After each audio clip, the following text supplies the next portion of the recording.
Assalamualaikum warahmatullahi wabarakatuh. My name is Izlan Haris bin Hassan, student ID 2017737295. First and foremost, I would like to thank both panel for taking the time to listen to my digitalized proposal presentation entitled Dose Response Effect of Carbohydrate Malt Rinse on Cognitive Function and Central Fatigue Mechanism in Varsity Recreational Sport Players. This presentation will include the introduction of the topic, problem statement, research objective, and I will discuss about methodological section in depth that will cover research design, data collection protocol, sampling technique, instrumentation, and I will end the presentation with data analysis technique. Let us begin with some introduction. It is well known that carbohydrate plays an important role during exercise. Supplementing with carbohydrate will boost performance through a diversity of mechanisms. One of the mechanisms is the central mechanism, which is our brain. Jukendraps 2004 revealed that the intravenous infusion of glucose does not improve performance in 1 hour high-intensity cycling. Surprisingly, malt rinse of carbohydrate show a potential to improve performance at between 30 minutes to 1 hour exercise. However, malt rinse protocol vary widely among studies, and limited evidence existed related to the potential dose response of greater concentration in carbohydrate malt rinse. Next, we proceed to problem statement. The 6% of carbohydrate concentration used in all previous malt rinse studies, which seem somewhat arbitrarily based on the composition of commercially sport drinks available in the market and previous work on carbohydrate ingestion. They are contradicting results of the effect of various carbohydrate concentration on performance. To date, there are no clear results of the effect of different concentration carbohydrate malt rinse on cycling performance.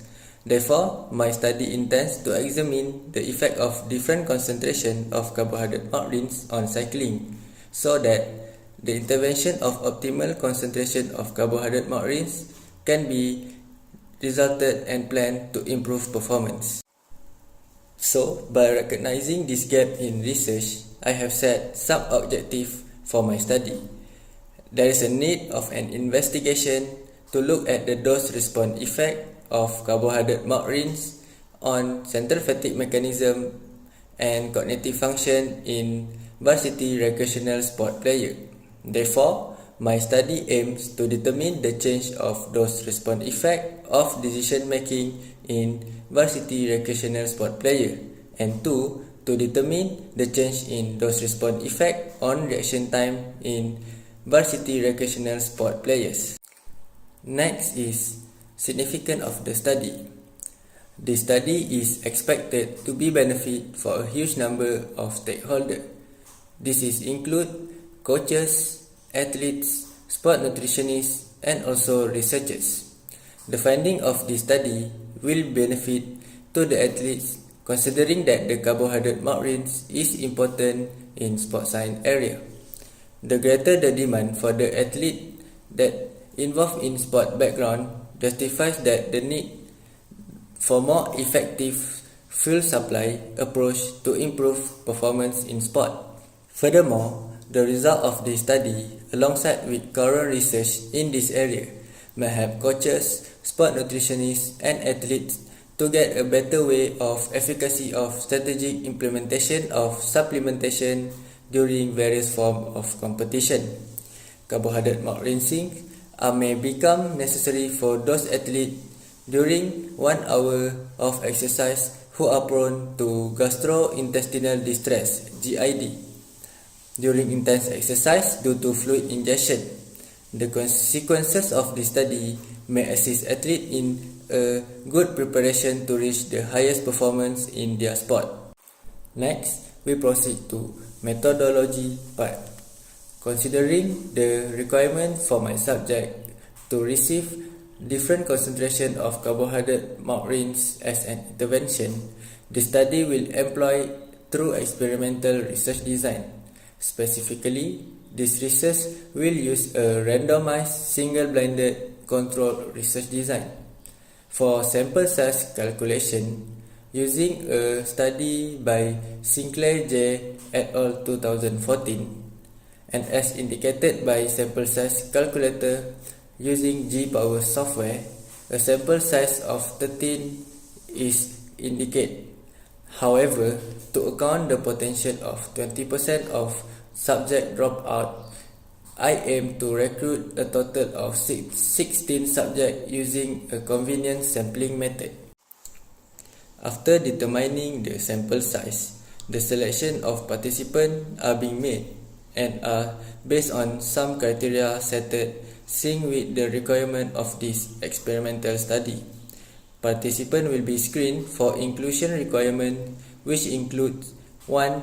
Non-smoker, 2. Doesn't involve as a subject of study within the period of 3 months, 3. Free from any health complication that will affect the outcome of the study, and willingly to participate in this research without any force. After participants had been selected, they were given written informed consent, which is PARQ, and will be obtained from them after they thoroughly brief of the study protocol to make sure that they are eligible for this study. The study will conform to the ethical code set out in the Helsinki Declaration. Following the measurement, which is height, weight, and BMI, participants will be divided in randomized crossover fashion to consume different concentration of carbohydrate malt rinse, which is 6%, 9%, and 12%, and also placebo. On the trial day, participants must fast 4 hours before the test being conducted. The carbohydrate malt rinse with different concentration from the source that are certified safe by Kementerian Kesihatan Malaysia, Ministry of Health, will be equalized based on the volume of rinsing during the pilot testing that will be conducted before the trial started. After that, the cycling test protocol will be conducted after the 5-minute rinsing period. The test protocol that I use in this study is YMCA cycle ergometer test. The distance and power output and also the RPE will be measured after the protocol is being conducted. Then they will be conducted the test to measure their cognitive function. To conduct this cognitive function test, I use Stroop test for this study.